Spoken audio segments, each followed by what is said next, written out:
xibaar yu wér te wóor ca tàng ba abonnez-vous pour ngeen di mën di jot suñuy vidéo. daleen ak jàmm seen bii di Buzz 221 HD kii di Mimi Touré di haut représentant bu présidence de la république ginnaaw ba Mansour Faye ci luñ ko tere mu génn ci réewu Sénégal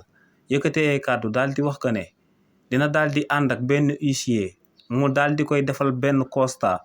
jëmale ko si luñ ko teree mu daal di génn ci réewu Sénégal te amul benn décision de justice buñ daal di teg ci ndoddam ba noppi ne dina daal di jël constat boobee daal di koy jébbal juge des référés ngir kookee daal di fexe ñu sàmmanteeg àq ak yelleefam bii di dem ak dikk bi nga xam ne ak droit fondamentalam la ginnaaw ba kookee di Mansour Faye yëkkatee kàddu yooyee ba noppi kii di Mimi Touré daal dina ko siy tontu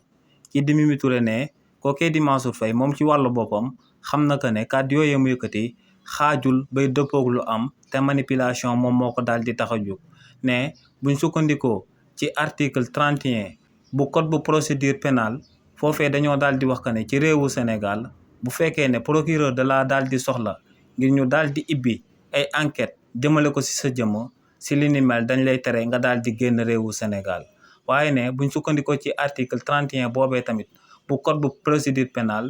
bu la procureur bi soxlaa kese boo buggee génn ci réewu Sénégal bu ko neexee ñu daal di lay tere nga daal di génn ci réewu Sénégal nee nag kookee di Mansour Faye daa bëggoon a jël air yolleeku génn ci réewu Sénégal dem France daal di fay toog waaye ne lu leer ba am moom mooy que ne kookee di Mansour Faye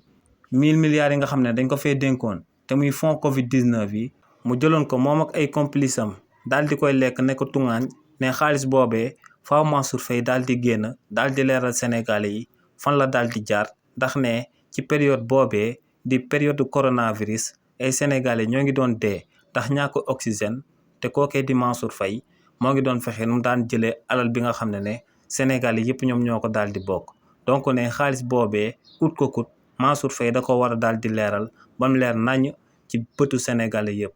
xibaar yu wér te wóor ca tàng ba abonnez-vous pour ngeen di mën di jot suñuy vidéo.